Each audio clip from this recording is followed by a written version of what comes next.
So I and Kapila, we had a long conversation last night, getting to know each other, uh, about each other's interest. And yeah, Kapila, you asked something.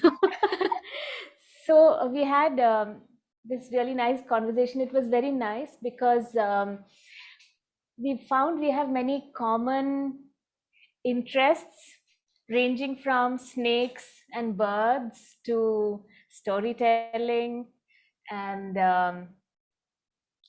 working with children, theater. And I would like to start by asking Shakuntala to just brief us about her journey as because she works with so many different uh, mediums, different like areas, but she still has like this whole, from what I understand, there's something very that common that runs through everything, the basic essence, but she's going through all these different works. So I was very amazed and very curious. So would you like to start by that, Shakuntala?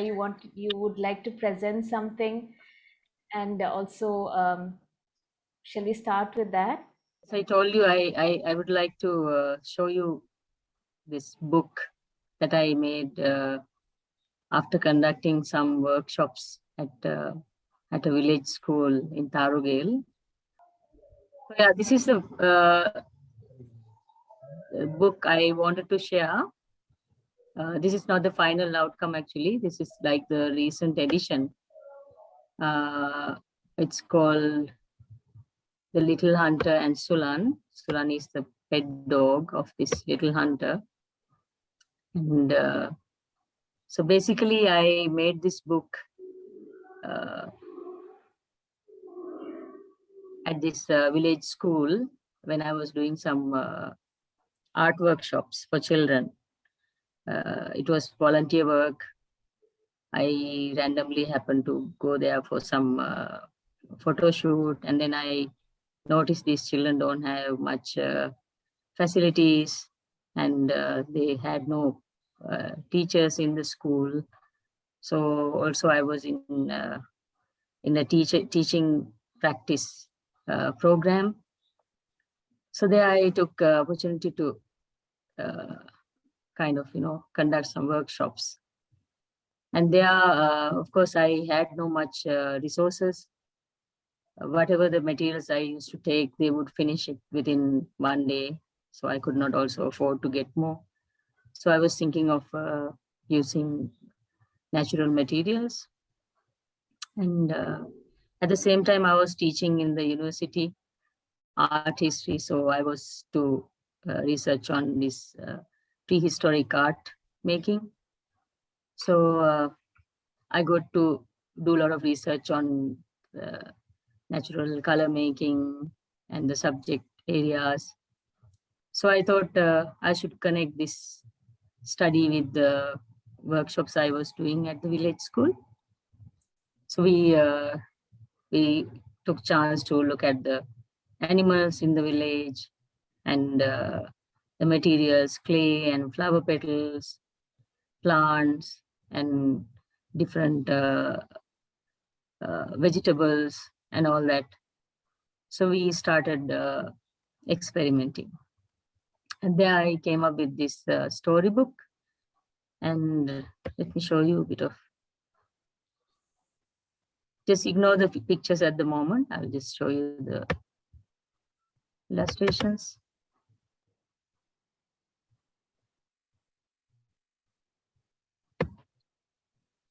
So it's a story about a little hunter who also had a dog, and he had this ability of drawing.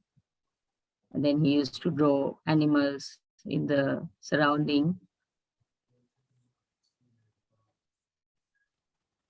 and so on. So this book has some art educational values. So this group, artist group, Women Manifesto, they choose this book for printing for a project in Sindh, where there are difficulties in schools and like children who are in need of schooling and education, art education or education in general. So they wanted me to redo this book.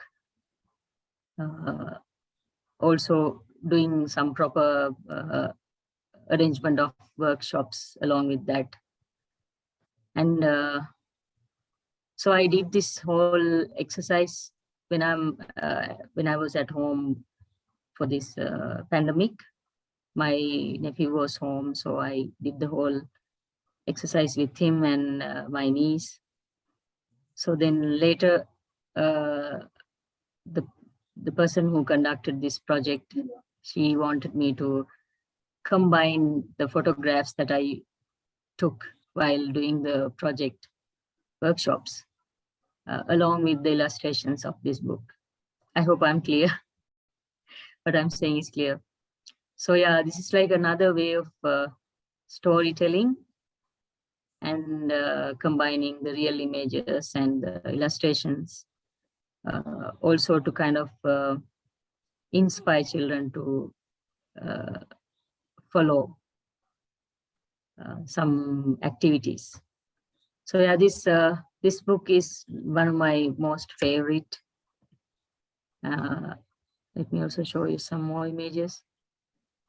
I really enjoyed making the illustrations within research, how this prehistoric art is made in the caves and all that. So yeah, I really like research within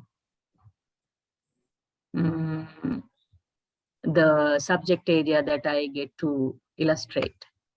That's one of the interest I have. So my nephew and niece, they had a very good time. Also, they have become artists now. They draw all over the house, and we also had some art camps out there in the garden, in the land. You can see here they're using lots of natural materials. Wherever they see all flowers and petals, they just bring them and crush them and make colors. And so did the children in the village where I conducted the workshop. In the end, it was so beautiful to see, like, they wouldn't look for pastel or anything. They would just go out, pluck a flower and crush it and color it. And so within one story, I managed to combine so many other activities, so many other stories. Like, we were observing hens, then we would talk about hens and how they lay eggs, and a story about a chick, and another nursery rhyme about Abdullah's gaon. Abdullah ke gaon mein there were battak, there were cows, and so many other activities we could do within this one story. A lot of storytelling and art making.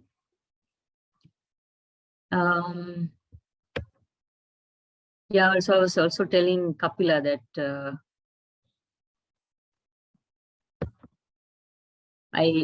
because I also used to teach children performing arts. So because I taught in a school where we did project-based learning, so whenever we got a project, so within that, I found opportunities to tell stories and combine it with movements and costume making, and a lot of different other disciplines. Yeah, I think Kapila should talk now. It's very interesting, Shakuntala, because I haven't really specialized in working with children. It's something like, especially after my son was born, he's now 7 years old. Um, and previously, before that, I have done like workshops, but with a facilitator. You know, somebody who is like good with children would usually help me, and then I would do a workshop and try to introduce the nuances of the practices that I follow to children. But after my son was born, I've been like working more with children. And interestingly, we have a center in Kerala where about 3 years ago we used to do camps where we invite artists, and we used to do workshops with natural painting with natural colors and so on. So we used to facilitate these kind of workshops at our center. But during the lockdown is actually when I started doing small kind of storytelling projects specifically for children. I'd like to actually share one of those stories here, and just maybe a part. It's kind of a few minutes long, but I think I'll just do a little part of it. And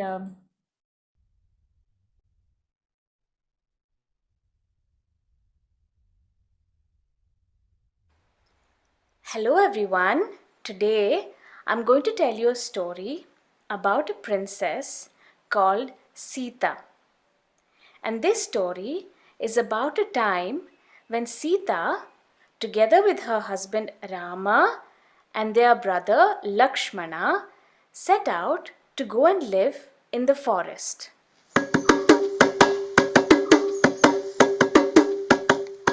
And to tell you this story today, I'm going to be using a very special language, the language of hand gestures.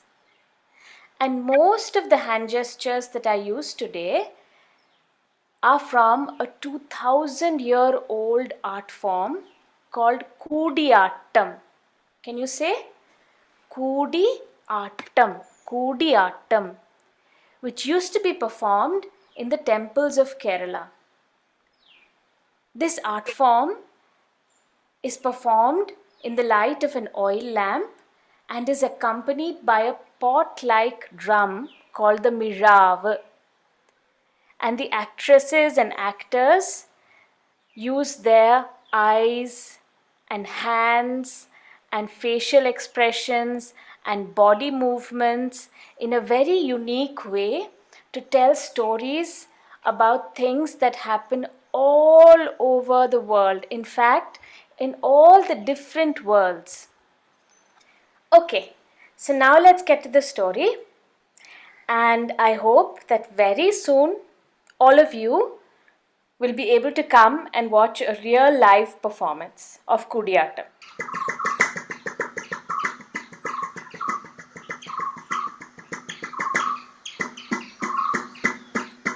Long, long ago,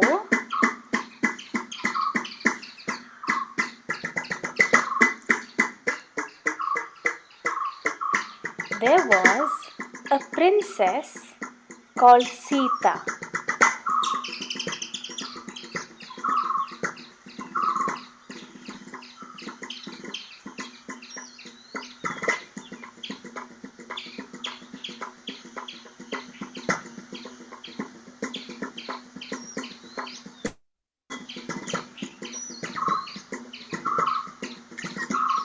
Sita was very kind and very brave.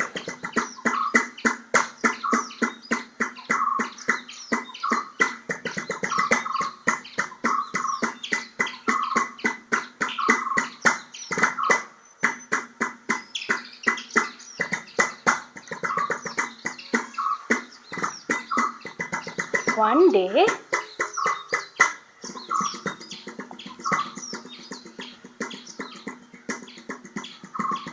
Sita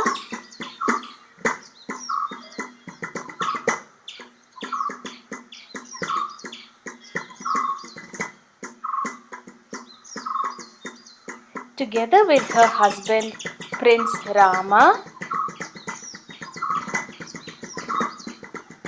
and their brother Prince Lakshmana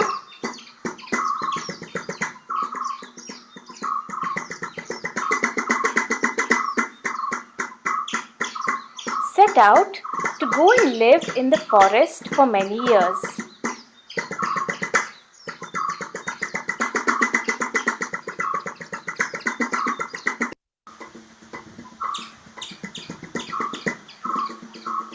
The deer grazing,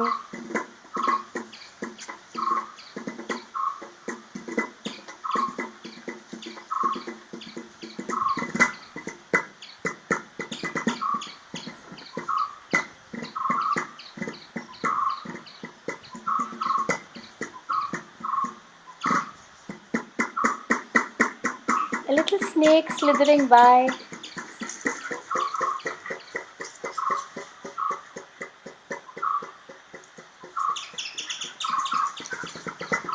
flock of birds in the sky,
he would do a little dance for Sita and then go and sit by her feet.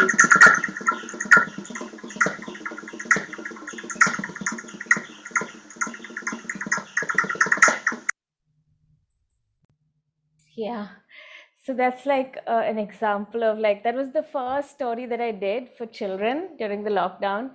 And then I went on to do a couple more.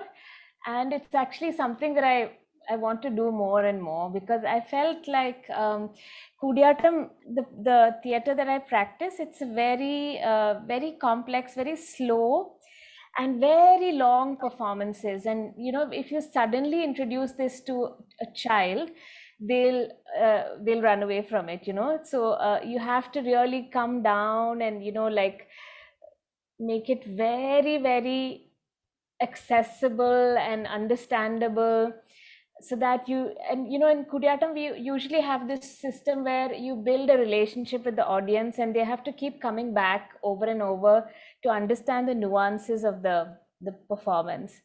So this has really helped to create interest in like the little ones, the kids. And you know, I'm just hoping that you know, slowly at some, when they grow up, they'll be curious and remember to come and watch a performance and so on. So that's how my work with kids really started, and it's something that makes me very happy, actually. Yeah. I was very happy to see this specific video actually, because you know it's so children friendly. Speaking about animals, their reactions and the connection and all that. In Sri Lanka, we have this tradition of, you know, the girls, you know, in certain families, the girls are supposed to learn some kind of dance or, you know, music. So we are forced actually. And I remember when we were very young kids, my parents were taken us to see Bharatanatyam performance that we didn't understand anything. Only the rhythm we enjoy, but the storytelling we don't understand anything. Only when we start learning, it takes ages to understand the art of it and the meaning of it. So this is really beautiful. And and very smart. And so you can attract many children into this really important art work, art practice, and like really profound art practice, right? This reminds me of how I fell into trouble when I was teaching in Pakistan. It was an international school called the New School, where children had no much idea about traditional dance practices and all that. So when I, was to teach few Bharatanatyam steps and all that, they couldn't make connections. They were like, okay, what is this? You have to just, do this. So then I had to make up stories. Okay, now there are buds and there are blooming. They're blooming. So things like that. And so small details. And so it all happened actually accidentally. There are no such explanations, though there are meanings to the hand gestures. And but while teaching in a foreign land, I had to make up stories. And also then I got the idea, okay, now I can, this storytelling improvisation, actually, like, you improvise and then you remember and then you use them in a very particular, very structured manner again and again. So it was very successful. The videos I shared with you all happened, like that. So you're dancing with a piece of cloth, but then you tell a story. Okay, this is a river. And so the river is flowing from the mountain and the river is tired. So the river is stopping for a bit. And the river is now happy that, to rest. So jumping from a stone to stone. So things like that. So it was really nice. I also, I can understand, like, how your joy, and because this experience of teaching children performing arts, storytelling, was so lovely. And yeah. So the kids get to spend time with you every day as part of their school? In the school, well, I used to teach in 2 schools, performing arts, same company, but 2 branches. So yeah, the whole school, the junior branch, the early years and the middle years, every child would meet me somewhere in once a week in a period. So they used to love it. Yeah, and I can imagine. I really miss that. And yeah, so also I've been like doing a bit of volunteer work. One special one is that at this children's hospital at Lahore. So every Friday, because Friday is a half day at school, so Friday I have nothing to do special at home. So I would go to this hospital because they have a small art room, a small classroom, where the volunteers can go and spend time with the children who are in the hospital for long treatments. So I quite enjoyed it. It was difficult in the beginning because, you go this week and then next week you don't meet the same children. Either they're gone back to home or they're no more. And so it was a very, very special, actually, experience. And also I did like volunteer work. So I could easily, like, use my materials that I use for school, extra materials, and then bring them here and conduct workshops. So I also learned a lot how to, mold it to many different children's groups. Like these are children who are unable to move their hands. They have, difficulties. They're sick. So how to have some fun with them within their limitations. And then when I go to the village school, so how to use the same strategies within their limited space or the materials. And also when I go to the international school, because they have everything. So you ask whatever the materials, they will give you and how to expand my own desire of, using whatever. So I was very lucky in that sense. Hmm. And yeah, so I had no time to practice my art because I was really into this. And of course, I was very underconfident. Okay, I studied art and design, and I participated in few good exhibitions, few good residencies. But what am I doing? I finished my art itself. But I was very happy. I was very happy and content. And then, but I wanted to have some satisfaction as an artist self also. That's where I brought all the books. Hmm. I brought up the books. So to kind of, in a like a material. So yeah. So everything, like all the workshops, all the experience I do, I end up as a book. To talk about my most recent work, I've just initiated like a choreography that I just premiered earlier this week, online. But it's a long, in Kudiyatam actually performances are very long.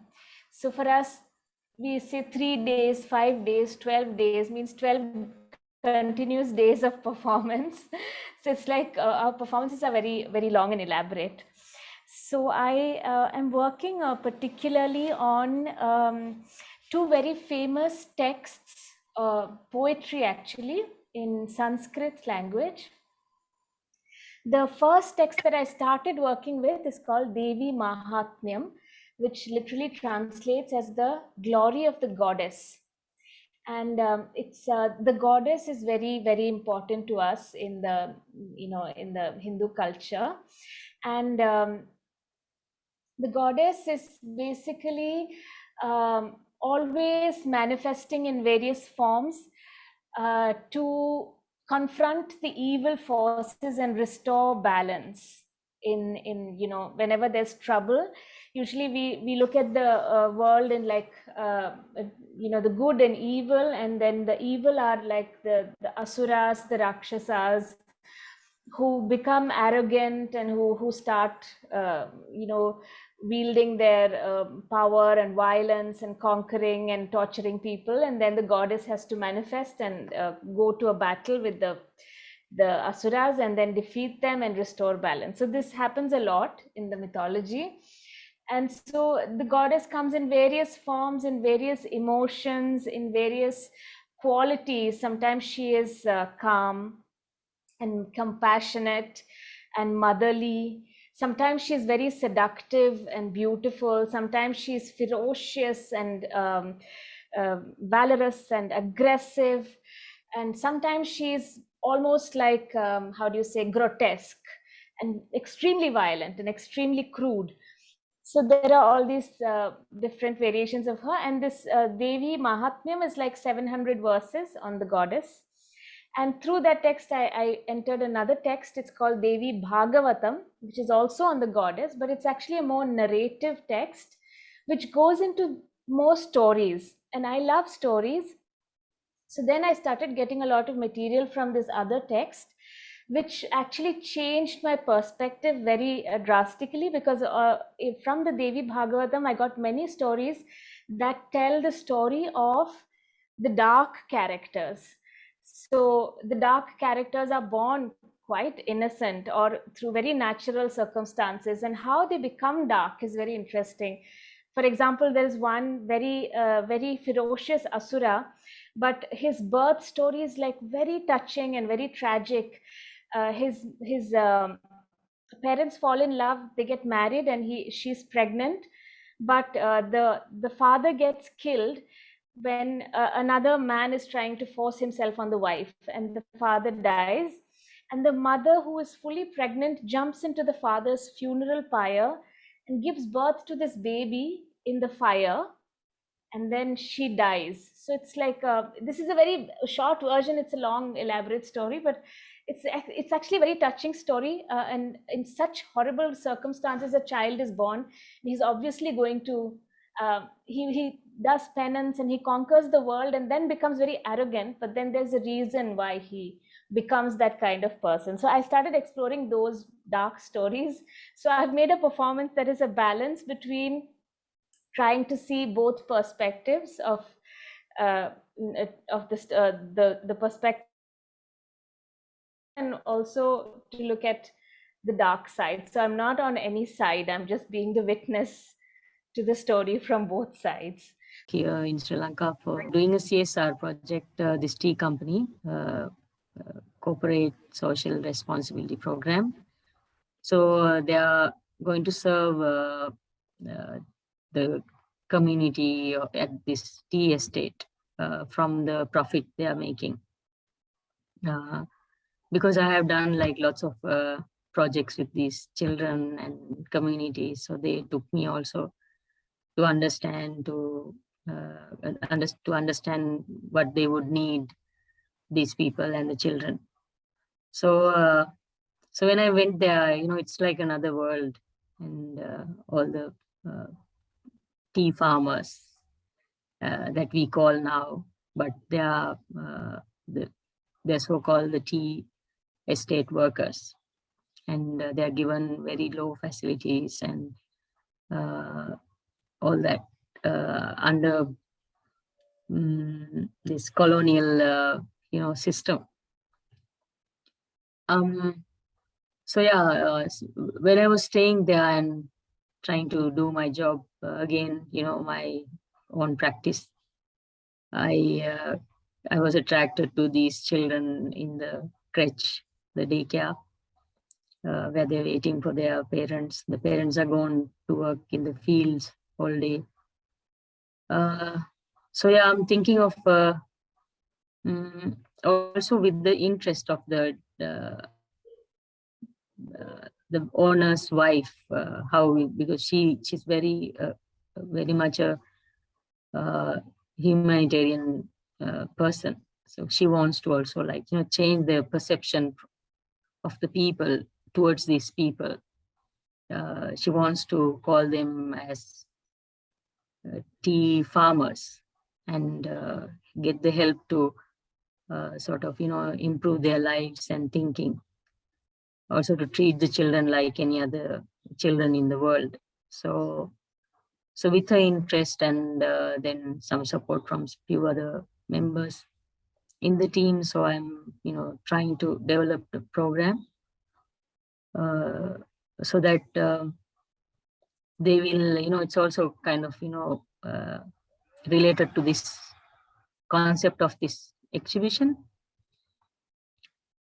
post-colonialism. So I thought that I should grab this opportunity to sort of practice something within that. Yeah. I hope I spoke clear. So Shakuntala, like the film that you're making, like what does it cover? Like what is it trying to tell? Just is it like a documentation of the everyday life, or I'm just curious. Yeah, because this is the very first step in introducing this group of people, this community to the world. So we are doing it's a docudrama actually, because the team decided that other than doing just a documentary, doing it as a docudrama would be more effective because people love stories. And so it's a life of a family, story of that family from morning to dawn. So and then we are going to extend it, we will introduce this family and then we will start the project, and then we are going to find the areas that we can help them, as example, at the moment the basics are food at the moment, because any family in the country, they are, they are, especially the daily wages family, they are suffering a lot at the moment. So we are going to provide them as a starter some dry rations. And then we are going to see like what are the other areas, like if we could develop the daycare into a child-friendly environment. And also they requested for books because they do not have books to read. So we are going to get some donations from probably Canada or somewhere. So that has to be arranged by the company. So whatever the books people are donating for these children, simple English books, story books.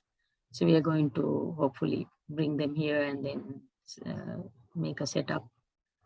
So I thought that, I could get involved in that with my expertise and with my interest. And yeah, so as a starter, maybe I can use this opportunity to, like a parallel project to my, work. I can also use this opportunity. Yeah, hopefully.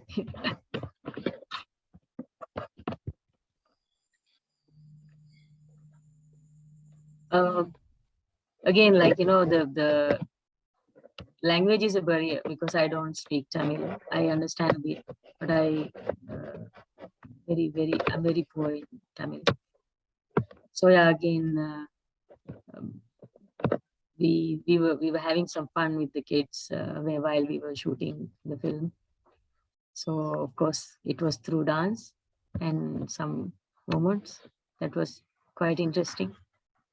So they were telling stories to me, I was telling stories to them, and all with hand gestures and broken languages. So it was quite interesting.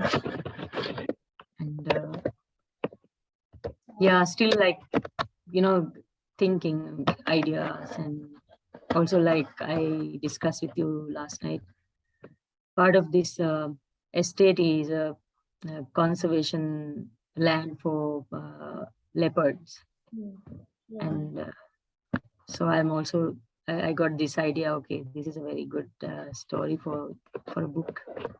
And to combine that and to tell a story about the estate. It's challenging because I can't mix up my job and my art practice because I have to be very careful. So where I can, how much I can use. So I have to be very carefully designing into this also. Thank you so much, Sakunthala and Kapila. I would like actually open this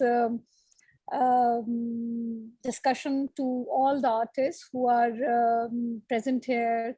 Sadia, I can see Ayaz is there, and Priyanka. Please, anyone who has anything in mind, anything you want to comment or ask or say anything, please, you're most welcome. Hi, Sakunthala, Kapila. I really enjoyed both of your talk. Actually, I just arrived in Sindh, which is really in countryside. So I'm sitting somewhere with no electricity or nothing. I'm using my phone and a power bank.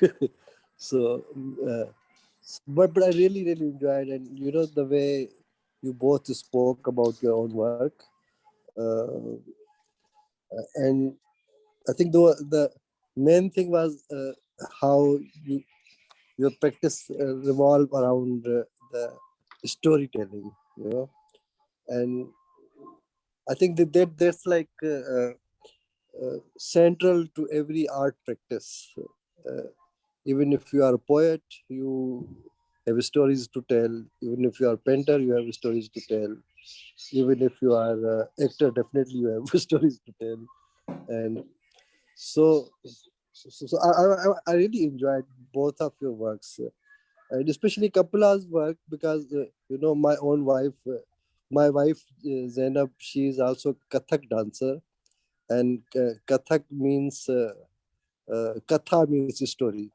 So it's directly like it comes from the tradition of storytelling. Yeah. And when I see like Kapila's performance for kids especially, and I don't know, I still don't know how you pronounce this your art form. You know, Kudiyattam. Kodiatum. Okay, Kodiatum. I haven't like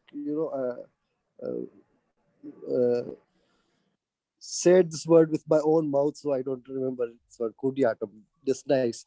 But whenever you see this kind of art forms, uh, dances mostly, you see like with lot of makeup and with lot of dresses and costume, everything. But when I was looking at this performance, like what you did for the kids, you were dressed very simple, the way you are, just wearing a sari maybe, and that was really, I enjoyed that part most. Okay, okay, the simplicity of you being yourself, and still you are doing this performance, which is mostly, I think, traditionally it's done with all this costume. Yes, Yes. yeah. So I think when you take your art form to a different way, you give it a different way. That's the part. But I want to know more about your practice. Uh, uh, do you always work with kids, or you have other form of practices also? Like, Um, Actually, with children, it's something new for me. I haven't done a lot like Shakuntala. I mean, she really specializes in that. And she showed me really wonderful videos of her classes, and with so many creative ways to communicate and get the kids to express. I haven't worked that much. I mean, it's something new that I'm very interested in. But my main work is like just normal performance work with I perform for adults mainly, but for kids it's something new that happened for me in the pandemic. no, I would like to see more of your performances. I think if you can share some link with us, Yeah, and sure, I will do that. I will do that. I would love to see. Yes. I'll And put it also on the group. Shakuntala's illustrations. Saku, your illustrations were really amazing. Yeah, I really enjoyed that. I don't know when you did it, but you should, I think, consider to complete this book. And I want to know about Shakuntala. Do you ever plan to come back to Pakistan? It's 50-50 actually. I asked if, yeah, if this tea company, project, the CSR project works out, then there's a good chance for me to stick to it. And because, of course, this gives me a chance to stay home and be with my family and all that. Because somehow, I feel that when you are in Pakistan, you are more into, your creative practices. But when you are talking about your time in Sri Lanka, it's more about surviving. It's true also with the time, with with what's happening around. And yeah, I feel home. That's why I think you should come to Pakistan. You should tell TNS. Hi, Shakuntala and Kapila. Sadia. Yeah, it was such a respite, like listening to you both and watching your work. And I also have like common interests like bookmaking, and I remember I used to watch um, Bharatnatyam in theaters, but I was so bored, like as a kid, it was like so boring to be, forced to be there, forced by parents. And, but yeah, what Aya's told, like the way Kapila, without like, this whole arrangement of props, ornaments, it was more, it was very simple. It was quite natural. It feels quite natural. It feels like a bird was like dancing in the tree. I really loved it. I don't know. I mean, I saw my nephews. They watch YouTube videos all the time, Blippi, and like all these kids program. Um, I just wish if there are so many like like YouTube videos for kids like this. Um, I don't know. I mean, could have like not bored, like by as I was. Um, and Shakuntala, I really last month um, I was making a book for children. I made like 300 copies, and like it became. I mean, it turned out to be a book for their mothers rather than the children. I think there's there's some kind of livelihood is needed to work with children.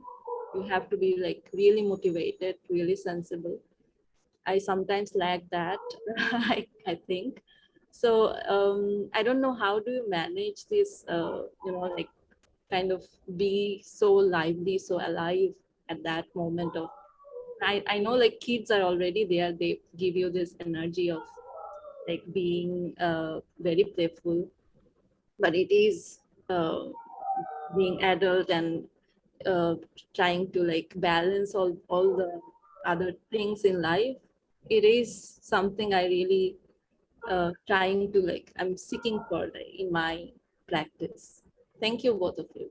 I have one question. I would like to hold you all for this because while going through your interviews, there was mentioning about your collaboration with the Japanese choreographer or your teacher or some composer, which really had a great impact on you, and you really felt that there was immense level of depth in that, and the richness of the body was so rich while performance. Or maybe I'm mixing up two different people or collaborations, but I try to find my best to find that, because working with the Japanese, or maybe what is the more, is there any more the experiment, what kind of experimentation you have done? I am really keen to look at that, but I couldn't find anything there. My collaboration in Japan was with a master called Min Tanaka, who is a disciple of Hijikata-san, Tatsumi Hijikata, who is like the founder of the Buto movement. Do you know Buto? No. Buto is like a post-war kind of a movement in the performing arts where they basically were really questioning the classical ideas of beauty and correctness and all the conventions. They were very radically questioning everything in aesthetics, and they came up with this. It was in the post-war time, and so it was this very grotesque ideas of dance and beauty and so on. If you just Google Tatsumi Hijikata, I'm sure you'll find some images which will give you like an idea. But so Min Tanaka was very heavily inspired by Tatsumi Hijikata, and he is an avant-garde dancer, but his work then graduated to become more about a conversation with nature. So he was a farmer by profession, and he used to farm, and the farming is like his practice. It's not just farming, but he was using the farming to have a very subtle and nuanced relationship, like a conversation with the elements, with the nature, with the pressure. And he used to at some point call it body weather also. But his work is constantly evolving, and he is a dancer and a farmer, and his work is very close to nature. And he used to live in a community with other farmers who are also dancers, and I happened to cross paths with him as a traditional performer, but I was very inspired with his work, so I went as a disciple for about 5 years, and I lived there for a few months every year in the commune. And we used to do a lot of farming, but he also did a lot of heavy training with the body. But it's not like one specific system. His system keeps evolving. So he used to give us random wisdom. Like one day we would learn how to plant onions. The next day we would learn about, the dynamics of concentration. The next day about the senses, the next day about breath, the next day about training the body in special ways, about relationships in space and how to exist in a space. And so he gave us random knowledge that is very important for the performer's body. And so that I studied with him for several years, and later I performed in 2 of his choreographies. So yeah, and one of them was a solo, which was based on a very famous in Malayalam, that is my language, novel, which is basically the basic theme is about a dead father visiting his daughter in her married home, and feeling very sad to see her calloused hands because she's working so hard. But then the ghost has to return, and so the daughter is following the ghost through the rice fields. So this was the basic theme of the performance, and we made a solo out of it, and I performed that in the rice fields in Japan, and so on. So that's like my relationship with Japan. This is amazing. Actually, this whole thing is the detail. It's amazing, and there is no recording. There is no link available. There is nothing in online that we could access. I would love to see you perform or some. I mean, it was documented in those days. Online was not very popular. This was like a decade ago. So it's in the archives with him, but I have a few photographs, but apart from that, which I will share with you, Masuma, I will share my pictures. That would be really great. That would be really great.